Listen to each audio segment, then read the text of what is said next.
Movie का start 1985 में नामी सिटी से होता है, जहां रात तूफान आने की वजह से एक लाइट हाउस कीपर थॉमस परेशान विंडोज को इतना हिलते देख बाहर आता है। वहां उसे एक लड़की जख्मी हालत में पड़ी मिलती है। अंदर लाने पर वो लड़की थॉमस का शुक्रिया अदा करने के बजाय उसी पे अटैक कर देती है, पर जख्मी होने की वजह से बेहोश होके गिर जाती है। सुबह होश में आने पर वो अपने जख्म पे बैंडेज हुई देखती है। थॉमस के वहाँ आने पर वो उसे बताती है कि उसका नाम एटलाना है और वो under water kingdom of Atlantis की क्वीन है, जो अपने दुश्मनों से लड़ते जख्मी हो गई और यहाँ आ गिरी थी। एटलाना वहीं थॉमस के पास रहना शुरू हो जाती है। साथ रहते रहते उनमें मोहब्बत हो जाती है और वो शादी कर लेते हैं। कुछ अरसे बाद उनका एक बच्चा होता है, जिसका नाम वो आर्थर रखते हैं। वो लोग हंसी खुशी जिंदगी गुजार रहे थे, पर अब आखिर कब तक एटलाना का पास्ट उसका पीछा नहीं छोड़ता और उसके दुश्मन लाइट हाउस पे अटैक कर देते हैं। एटलाना अपना वेपन लिए उन्हें टफ कंपटीशन देती है और अपनी फैमिली को बचा लेती है, पर मसला यहाँ खत्म नहीं होता। उसे यकीन था कि उसे ढूंढते अगली बार इनसे ज्यादा लोग आएंगे और वो अपनी फैमिली को खतरे में नहीं डालना चाहती थी, इसलिए वापस आने का वादा करके वापस एटलांटिस के लिए निकल जाती है। वक्त गुजर जाता है और आर्थर 5 इयर्स का हो जाता है। वो अपने स्कूल ट्रिप के साथ एक एक्वेरियम देखने जाता है, जहाँ पर कुछ लड़के उसे बुली करने लगते हैं। ये देख एक शार्क जोर जोर से शीशे पे अपना सर मारती है। सब डर जाते हैं, पर आर्थर के एक इशारे से वो शार्क बिल्कुल नॉर्मल हो जाती है। ये देख वहाँ सब लोग हैरान रह जाते हैं, पर अब वो ये तो नहीं जानते ना कि आर्थर क्वीन ऑफ एटलांटिस का बेटा है और सी क्रीचर से कम्युनिकेट कर सकता है। सीन सबमरीन पे शिफ्ट होते हैं, जिस पर पायरेट्स अटैक कर देते हैं। तभी एंट्री होती है हीरो एक्वामैन यानी आर्थर की। वो इतना स्ट्रॉन्ग है कि उसको किसी गोली का भी असर नहीं होता और वो किसी का भी बुरा हाल कर सकता है। एक्वामैन सब पायरेट्स को मारते मारते उस चेम्बर में पहुंच जाता है, जहां पर सब विक्टिम्स छुप के बैठे थे और सबको बचा लेता है। पायरेट्स गैंग का हेड जेसी उस पर फिर से हमला कर देता है। एक्वामैन भी उसका मुकाबला करने लगता है। इतने में हेड का बेटा डेविड भी अपने बाप की मदद करने पहुंच जाता है, लेकिन एक्वामैन का मुकाबला नहीं कर पाता। उनकी इस लड़ाई के दौरान डेविड के बाप के पाँव पर एक बड़ी मिसाइल गिर जाती है, जिससे ब्लास्ट होता है और सबमरीन के अंदर पानी आने लगता है। ये देखकर डेविड एक्वामैन से मदद मांगता है, लेकिन एक्वामैन मदद करने से इनकार करके चला जाता है। डेविड अपने बाप की मदद करने की हर मुमकिन कोशिश करता है, लेकिन उस मिसाइल को हिला नहीं पाता। इतने में उसका बाप उसको अपना एक चाकू उसे अमानत के तौर पे देता है और डेविड को उसे वहीं छोड़ के जाने पर मजबूर कर देता है। अपने बाप की मौत की वजह से डेविड आर्थर की जान का दुश्मन बन जाता है। आर्थर अपने फादर के पास पहुंचता है, जो आज भी बस एटलाना के आने का वेट कर रहा है। सीन्स अटलांटिक ओशन में ORM और नियर ईस्ट पे शिफ्ट होते हैं, जो कि वहाँ के डॉन हैं, जो कि ह्यूमंस की ऐसी तेजी से ओशन को गंदा करने की वजह से तंग आ रहे होते हैं और उन्हें डर है कि अगर ऐसे ही चलता रहा तो ह्यूमंस उनकी किंगडम तबाह कर देंगे, इसलिए वो ह्यूमन से बदला लेने का सोच रहे हैं। नियरेस्ट ORM के इस इरादे पर उसे कहती है कि वो ये वॉर अकेले नहीं कर सकता, उसे एटलीस्ट 7 में से 4 किंगडम्स की जरूरत है। नियरेस्ट ORM की इस जंग में साथ तो नहीं देना चाहता था, लेकिन रशियन सबमरीन के उन पे अटैक करने की वजह से नियरेस्ट भी ORM से अग्री करता है और ह्यूमंस के साथ इस जंग में उसका साथ देने को तैयार हो जाता है। उसी रात ORM अपने आदमियों को पैसों के साथ डेविड के पास भेजता है, क्योंकि वो अटैक ORM ने डेविड की मदद से खुद करवाया था, ताकि नियरेस्ट को अपने साथ मिला सके। डेविड पैसे लेने से मना कर देता है। उसकी जगह वो उन्हें एक्वामैन को ढूंढने को कहता है, ताकि वो अपने फादर की मौत का बदला ले सके। अगले सीन में आर्थर अपने फादर के साथ जा रहा होता है कि समंदर की लहरें ऊंची ऊंची उठने लगती हैं और आहिस्ता आहिस्ता तूफान की शक्ल ले लेता है, जिसकी वजह से उनकी गाड़ी भी समंदर में गिर जाती है। आर्थर अपनी स्पेशल पावर्स के साथ अपने बाप को बचाने की कोशिश करता है, लेकिन तेज तूफान की वजह से वो अपने बाप तक पहुंच नहीं पाता। इतने में हीरोइन मीरा अपनी पावर से आर्थर के बाप टॉम को बचाती है। आर्थर उसका शुक्रिया अदा करता है, तो मीरा उसे अपने साथ चलने का कहती है, क्योंकि आर्थर एटलांटिस का प्रिंस है और किंगडम को इस वक्त उसकी मदद की जरूरत है। पर आर्थर उसके साथ जाने से मना कर देता है, क्योंकि वो अपनी माँ के कातिलों की कोई मदद नहीं करना चाहता।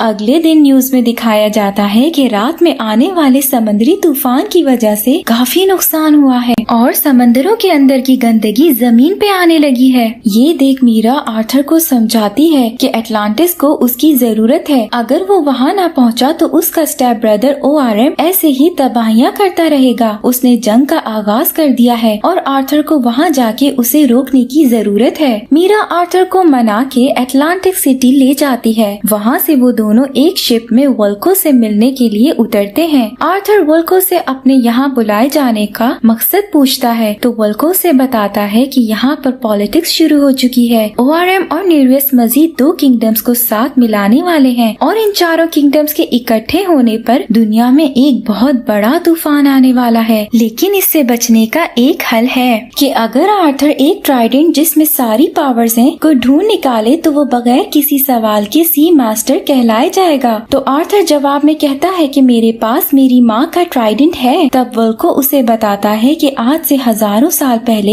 एक बादशाह हुआ करता था जिसका नाम किंग एटलान था। उसके साथ 7 पार्टनर्स थे। वो एटलांटिस का सबसे पहला दावेदार माना जाता था जिसके पास 1 ट्राइडेंट था जो लोहे से बना था। उस ट्राइडेंट में इतनी पावर थी कि वो किसी भी वॉरियर को एक नए दौर में पहुंचा सकती थी। उस जमाने में एटलांटिस बहुत हरा भरा था मगर आगे बढ़ने की चाहत ने उन्हें अंधा कर दिया। एक दफा वो एक पावर हासिल करने के लिए एक तजुर्बा कर रहे थे जो खराब हो गया और उसके नतीजे में इसी पावर ने उन्हें तबाह कर दिया। पूरी एटलांटिस सिटी पानी में नीचे दब गई और पूरी दुनिया उस पानी में समा गई जिसके अंदर उनके 6 साथी भी थे। जिस पावर को हासिल करने की वजह से हम सब पानी में धंस गए उसी पावर ने हमें पानी में सांस लेने जैसा मिरेकल दिया। इन्हीं बातों में एकदम से व्हाइट सोल्जर्स का हमला हो जाता है। वो सब आर्थर पर हमले करते हैं लेकिन उसको हरा नहीं पाते। व्हाइट सोल्जर्स को मात देने के बाद वहाँ सिर्फ रेड सोल्जर्स रह जाते हैं जिनकी ट्रेनिंग स्पेशली लड़ाई के लिए की गई थी। लेकिन आर्थर की पावर्स बहुत ज्यादा थी जिसकी वजह से वो उनका भी मुकाबला करता है। लेकिन आखिर में आर्थर रेड सोल्जर से हार जाता है और जंजीरों में बंधा हुआ किंग ORM के सामने पेश किया जाता है। वो आर्थर से कहता है कि मैं तुम्हारे बारे में सब जानता हूँ, ये भी कि तुम मेरे सौतेले भाई हो और जमीन पर लोगों की मदद करते हो, लेकिन तुम यहाँ कुछ भी ना कर पाए, तुम मेरे लोगों से हार गए। ये बातें सुनकर आर्थर गुस्से में आ जाता है और ORM को चैलेंज करता है। ORM लड़ाई के लिए तैयार हो जाता है। ORM के पास उसके बाप का और एक्वामैन के पास उसकी माँ का ट्राइडेंट होता है मगर पानी में फाइट होने की वजह से ORM ज्यादा ताकतवर हो जाता है और लड़ते लड़ते ORM एक्वामैन की माँ का ट्राइडेंट तोड़ देता है जिससे आर्थर मायूस हो जाता है और हार मान लेता है। जब ORM उसे मारने ही वाला होता है तो वहाँ उसकी मदद करने मीरा पहुँच जाती है और उसकी जान बचाकर वहाँ से ले जाती है। वहाँ से वो किंगडम डेजर्ट ढूंढने निकलते हैं और आखिर में वो उस जगह पहुँच जाते हैं जहाँ सारे हथियार बनाए जाते थे। जब वो उस इक्विपमेंट को मशीन में फिट करते हैं तो वो स्टार्ट ही नहीं होता। इससे वो परेशान हो जाते हैं। आर्थर कहता है कि हजारों साल पुरानी मशीन पानी के बगैर कैसे चलेगी। तभी वहाँ मीरा को आइडिया आता है। वो उसके सर का पसीना लेकर एक कतरा उस मशीन पर गिराती है जिसकी वजह से वो मशीन चलने लगती है और फिर किंग एटलान का एक होलोग्राफिक मैसेज शो होने लगता है। वो कहता है कि आज से हजारों साल पहले जब मैंने अपनी पावर बढ़ाने के लिए उस ट्राइडेंट का यूज किया तो सारी किंगडम पानी में समा गई। इसकी वजह से अपने आप को सजा देने के लिए मैंने खामोशी की जिंदगी चुनी और मैं यहाँ अकेले आ गया। इस ट्राइडेंट में इतनी पावर है कि ये जिसके पास आ जाए वो पूरे समंदर पर राज करेगा और अगर ये किसी गलत हाथ लग जाता है तो बहुत तबाही होगी। इस वजह से मैंने उसे छुपा दिया तो जो मेरा सच्चा वारिस आएगा वो ही उसे निकाल पाएगा। और इसके बाद वो मैसेज गायब हो जाता है। वहाँ से एक बोतल निकलती है जिसमें आगे का रास्ता होता है। दूसरी तरफ ORM और नीरियस किंगडम फिशरमैन में पहुँच जाते हैं। ORM उसे अपने साथ मिलाना चाहता है लेकिन वो मना कर देता है जिस पर ORM अपने ट्राइडेंट से उसकी जान ले लेता है और उसकी बेटी जो अब अपने बाप के मरने के बाद वहाँ की प्रिंसेस बनेगी को हुक्म देता है कि अपनी फौज तैयार करो ताकि हम किंगडम ऑफ ब्राइन जाके उनको भी अपने साथ मिला सकें। वहीं ORM के कुछ सोल्जर्स डेविड के पास जाते हैं उसको अपने साथ मिलाने के लिए और उसे कुछ इक्विपमेंट देते हैं जो उन्होंने फ्यूचर के लिए बनाए थे। उन इक्विपमेंट के साथ डेविड अपने अपना बदला पूरा करना चाहता था। वो उनके अंदर अपनी पसंद के मुताबिक चेंजिंग्स करता है और उसको ब्लैक मैंटा नाम देता है। इटली में दिखाया जाता है कि आर्थर और मीरा उस ट्राइडेंट की लोकेशन तक पहुंच जाते हैं, लेकिन वहीं ब्लैक मैंटा रेड सोल्जर्स के साथ उन पर हमला कर देता है। आर्थर मीरा को प्रोटेक्ट करने लगता है, लेकिन इतने में उसके हाथ जल जाते हैं। तब आर्थर को अंदाजा हो जाता है कि ये आम हथियार नहीं, स्पेशल अटलांटिक हथियार है।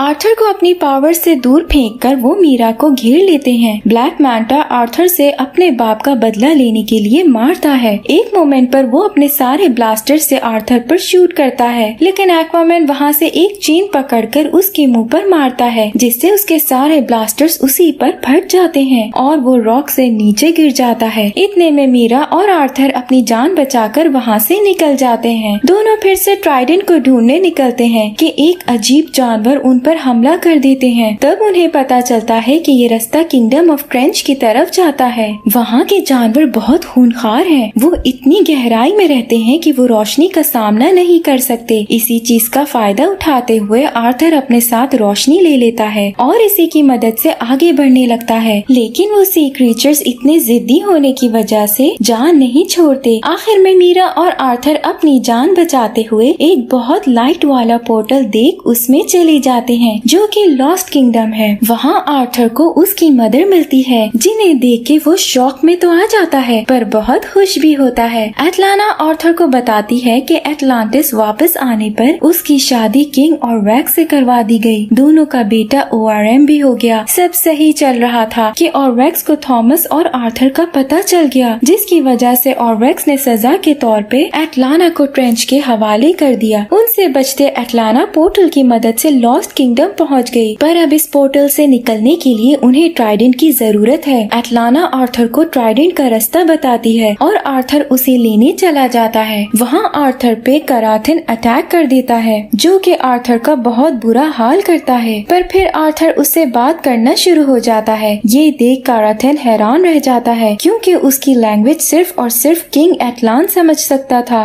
कराथिन वहाँ था भी सिर्फ ट्राइडेंट को बचाने के लिए। कराथिन समझ गया था कि ट्राइडेंट का सही हकदार आ गया है। आर्थर ट्राइडेंट को पकड़ते ही बहुत पावरफुल फील करता है और ओशन में हर चीज से पहले से ज्यादा कनेक्टेड भी। आर्थर फौरन वापस मीरा और एटलाना के पास पहुंचता है। दूसरी तरफ वो तीनों किंगडम्स किंगडम ऑफ ब्राइन के पास एक होने के लिए पहुंचते हैं, ताकि वो इंसानों से बदला ले सकें, लेकिन ब्राइन उसे मना कर देता है। उनके दरमियान काफी बहस होती है। ORM उसे मारने के लिए अपना ट्राइडेंट आगे बढ़ाता है, तो ब्राइन अपनी पूरी फौज के साथ जंग शुरू कर देता है। इस लड़ाई को रोकने के लिए एक्वामैन कैराथिन के साथ वहाँ पहुँचता है। कैराथिन के इतने बड़े होने की वजह से सब उससे डर जाते हैं। वो उन सब पर भारी होता है। इतने में नेरियस, जो मीरा का बाप भी है, इस लड़ाई को खत्म करने का कहता है, क्योंकि जिसके पास ट्राइडेंट है उसी के पास सब इख्तियार है। लेकिन ORM उसके खिलाफ होता है। वो उसे फिर से चैलेंज करता है। इतने में मीरा उसे आकर कहती है कि ORM से जीतने के लिए उसे जमीन पर लाना जरूरी है। तो आर्थर और ORM एक सबमरीन की सरफेस पर आकर लड़ने लगते हैं। वो दोनों एक दूसरे को बहुत मारते हैं। आर्थर बचपन में वल्को की सिखाई जाने वाली ट्रिक्स का इस्तेमाल करता है। इतने में उन दोनों की माँ एटलाना आकर दोनों को लड़ने से रोक देती है। ORM की आंखों में भी आंसू आ जाते हैं और वो हार मान लेता है। एक्वामैन अपनी जीत का ऐलान करता है और एटलाना सुबह के सूरज के साथ अपने शौहर टॉम के पास जाती है। लास्ट सीन्स में हम डेविड को देखते हैं, जो कि अभी भी अपने बाप की मौत का बदला लेना चाहता है। यही मूवी एंड हो जाती है।